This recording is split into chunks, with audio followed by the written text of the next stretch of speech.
बिस्मिल्लाहिर्रहमानिर्रहीम। देखने और सुनने वालों को जायका सबका पर अस्सलामुअलैकुम वरहमतुल्लाहि वबरकातुहू। उम्मीद है आप सब ईमान और सेहत की बेहतरीन हालत में होंगे। आज की अच्छी बात, मोहम्मद सल्लल्लाहु अलैहि वसल्लम ने इरशाद फरमाया, तुम में से बेहतर शख्स वो है जिसकी वजह से ज़्यादा लोगों को फ़ायदा पहुँचे। आज मैं बना रही हूँ मकलूबा। ये फ़लस्तीन की ट्रेडिशनल डिश में से एक है जो उनके ख़ास मौक़ों पर वो बनाया करते हैं। तो चलें मैं बना रही हूँ, आप देखें।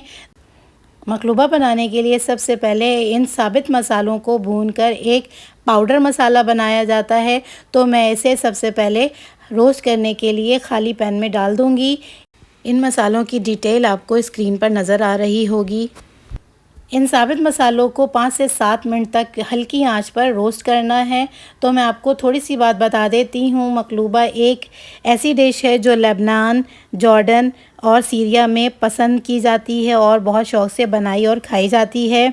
वैसे तो ये फ़लस्तीन की ट्रेडिशनल डिशेस में से है जो वहाँ ख़ास तौर पर बनाई जाती है। मसाले मेरे रोस्ट हो चुके हैं, बहुत अच्छी खुशबू आना शुरू हो गई है। तो इसमें मैंने 1½ टीस्पून हल्दी पाउडर डाला है और इसे मैं पीस कर रख लूँगी अपने पास। 2 कैप्सिकम ले ली है बड़े साइज़ की। 4 से 5 प्याज की ज़रूरत पड़ेगी जिनके गोल स्लाइसेस अच्छी तरह से बन सकें। ऐसी ही तमाम सब्जियों को ले लेना है जिनके स्लाइसेस गोल गोल से बन सकें। तो अभी देखें, मैंने सबसे पहले बैंगन को काटना शुरू किया है। मैं आपको काट के दिखाती हूँ कि इसके स्लाइसेस कैसे होने चाहिए। इतने मोटे होने चाहिए, हाफ इंच से थोड़े कम ही हैं। इसी तरह मैंने गोल और लंबे दोनों काट लिए हैं। वो जो लंबे वाले बैंगन थे उनके गोल स्लाइसेस अच्छे नहीं बनते, इसलिए उनको लंबे काटा है। आप चाहें तो सिर्फ लंबे या सिर्फ गोल भी ले सकते हैं। इसी तरह से मैंने आलू भी गोल गोल से काट लिए हैं। प्याज और शिमला मिर्च के भी उसी तरह के मोटे मोटे से स्लाइसेस मैंने काट लिए हैं।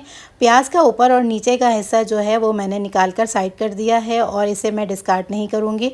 इसे मैं फाइनल चॉप कर लूँगी। इस तरह से ये निकले हुए हैं, इनको मैं चॉप कर लूँगी, अभी इस्तेमाल होगा वो।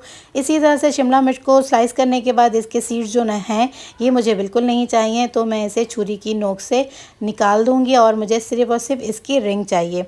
इसी तरह से मैंने सारी रिंग निकाल लेना है, जिस तरह से मैंने ये वाली निकाली है, और इसकी तमाम सीड्स भी निकाल देना है। मसाला भी मैंने पीस लिया है, बहुत ही खुशबूदार सा मसाला है। इसे साइड में रखती हूँ।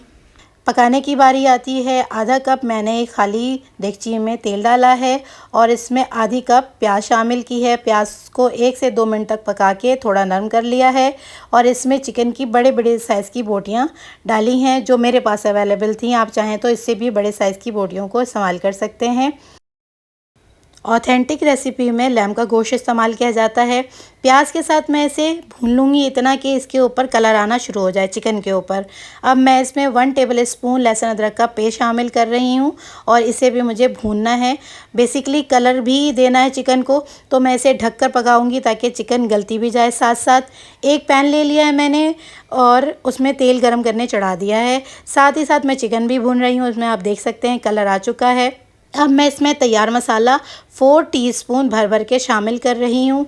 इस मसाले को थोड़ी देर तक भूनना है क्योंकि इसमें सिर्फ हल्दी ही थोड़ी सी कच्ची है, तो इसे 2 से 3 मिनट तक अच्छी तरह से भूनना है। तो मैं इसमें नमक भी उतना ही डाल रही हूँ जितनी कि मुझे सिर्फ चिकन के लिए रिक्वायर्ड है। तो इसे मैं 2 से 3 मिनट तक अच्छी तरह से पहले भून लूँगी और फिर मैं इसमें 2 जग के बराबर पानी शामिल करूँगी। इसकी यखनी बनाना है ताकि चिकन भी गल जाए और यखनी भी तैयार हो जाए। तो ये मैंने 2 जग पानी शामिल कर दिया है और अब मैं इसे ढककर पकने के लिए छोड़ रही हूँ। दूसरे चूल्हे पर मैंने तेल गरम करने के लिए पैन रखा हुआ था, वो अब अच्छी तरह से गरम हो गया है। इसमें मैं आलू के स्लाइसेस को फ्राई करूँगी। आलू के स्लाइसेस को इतना ही पकाना है कि उस पर कलर आ जाए थोड़ा बहुत ऊपर और नीचे से, बस। इसमें फुल डन होना लाजमी नहीं है, बकिया की कुकिंग उसकी चावलों के साथ हो जाएगी। इसे फुल फ्लेम पर फ्राई करना है। जब तक आलू फ्राई हो रहे हैं, बैंगनों को मैं अपने कटिंग बोर्ड पर फैला देती हूँ और उसके ऊपर नमक छिड़क लूँगी। जिस तरह से कुछ लोग दूसरों के ज़ख्मों पर नमक छिड़कते हैं, बिल्कुल वैसे ही नमक को ऊपर नीचे दोनों तरफ से मैंने छिड़क दिया है और इसे इसी तरह से कुछ देर के लिए छोड़ना है जब तक कि आलू और बकिया सब्ज़ियाँ भी फ्राई हो जाएंगी। फिर इनकी बारी आएगी। तो आलू मेरे फ्राई हो गए हैं, इन्हें मैं पलट देती हूँ और थोड़ी सी जगह भी बन गई है। तो मैंने इसमें मज़ीद आलू भी शामिल कर दिया है, क्योंकि आलू थोड़े से सूख गए थे तो उन्होंने थोड़ी सी जगह बना दी है। इसी तरह से देखें, कलर लाना है, ज़्यादा तेज़ कलर नहीं आना चाहिए क्योंकि फिर वो खुशनुमा नहीं लगेंगे। हाँ जी जनाब, आलू हो गए हैं फ्राई। अब आ गए हैं शिमला मिर्च की बारी। शिमला मिर्च को भी इसी तरह से फ्राई करना है फुल फ्लेम पर। अब इसमें शिमला मिर्च डालने के बाद भी थोड़ी सी जगह थी पैन में, तो साथ ही मैंने प्याज के स्लाइसेस को भी इसी में एडजस्ट कर लिया है। जितनी जगह थी उस सारी जगह को मैंने इस्तेमाल कर लिया है। टाइम को सेव करना भी मकसद है। शिमला मिर्च की जगह कोई और सब्ज़ी भी इस्तेमाल की जा सकती है, क्योंकि इसके लिए कोई ख़ास क़ैद नहीं है कि ये सब्ज़ी ही हो, लेकिन प्याज और आलू मोस्टली यूज़ किया जाता है। बैंगन स्किप किया जा सकता है, शिमला मिर्च को भी स्किप किया जा सकता है। इसकी जगह कोई और सब्ज़ी ली जा सकती है। मकलूबा सब्ज़ियों और गोश्त से बनने वाली डिश होती है। ये देखें, प्याज भी फ्राई हो गए हैं, शिमला मिर्च भी फ्राई हो गए हैं और आलू भी फ्राई हो गए हैं। अब मैंने पेपर टॉवल ले करके सारा नमक इसका जो बैंगन के ऊपर मैंने डाला था वो हटा लिया है, और साथ ही मैंने देख लिया था चिकन भी गल चुकी थी तो उसे निकाल लिया है, यखनी अलग कर दी है। ये तीनों चीज़ें तैयार हो गई हैं। अब बैंगन को भी बिल्कुल तेज़ फ्लेम पर उसी तरह से फ्राई कर लेना है और तेज़ कलर नहीं आने देना है। तो मैं इसे फ्राई कर रही हूँ। अगर आपको वीडियो अच्छी लग रही हो तो लाइक और शेयर कर लें और चैनल को सब्सक्राइब भी कर लें। बैंगन फ्राई हो चुके हैं तो इसके बाद मैंने इसी तेल में चिकन को भी फ्राई कर लिया है और इसे भी एक अच्छा सा कलर आने तक पका लिया है। वीडियो बिल्कुल भी स्किप नहीं कीजिएगा ताकि पूरी रेसिपी आपको अच्छी तरह से समझ में आ सके। चावल 750 ग्राम है। इसे मैंने आधे से पौने घंटे पहले, यानी रेसिपी शुरू करने से पहले, ये भिगो के रख दिया था। अब ये अच्छी तरह से भीग चुके हैं। इसका सारा पानी मैंने निकाल लिया है, ये देख सकते हैं आप। इस तैयार मसाले का जो बकिया है इसमें शामिल करूँगी। उसमें मैंने 4 टेबल स्पून डाला था, तो इसमें भी अंदाज़े से 4 टेबल स्पून जाएगा। ये स्पून छोटा है तो मैं इसमें से 6 टीस्पून के बराबर डाल रही हूँ।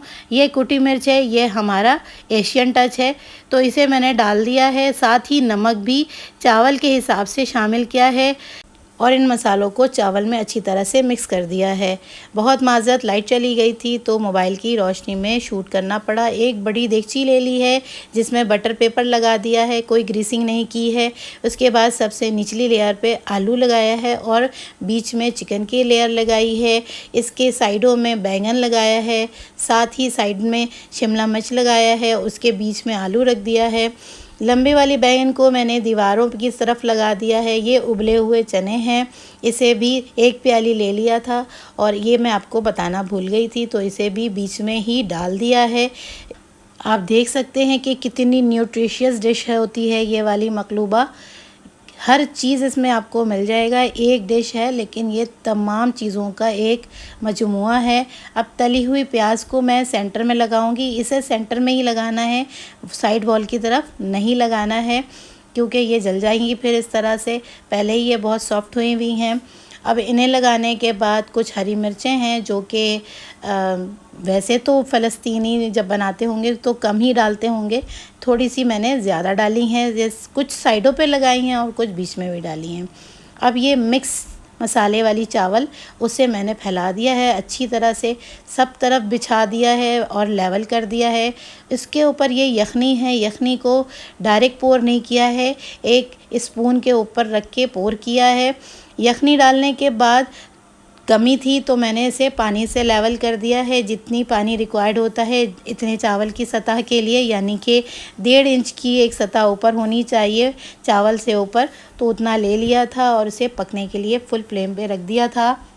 10 से 15 मिनट पकने के बाद उसे दम पर 10 मिनट के लिए लगा दिया था और जब दम दे दिया था तो पूरी तरह से ठंडा होने दिया है, ताकि मैं इसको इस तरह से अपसाइड डाउन देगची को कर सकूं। इस तरह से ही इसे डिश आउट किया जाता है। और ये देखें आप, इसकी लुक कितनी खूबसूरत है। अपनों के लिए बनाएं या मेहमानों के लिए बनाएं, तारीफ़ें तो ज़रूर मिलेंगी। तो बनाना तो बनता है जनाब। मुझे उम्मीद है आप सब मुझे कमेंट करके ज़रूर बताएंगी कि ये डिश आपने बनाई तो कैसी बनी और क्या कमेंट्स मिले। मिलती हूँ अपनी अगली रेसिपी में, इसी तरह की मज़ेदार रेसिपीज़ लेकर हाज़िर हो जाऊँगी। लाइक और शेयर करना बिल्कुल नहीं भूलिएगा और चैनल को सब्सक्राइब ज़रूर कर लीजिएगा।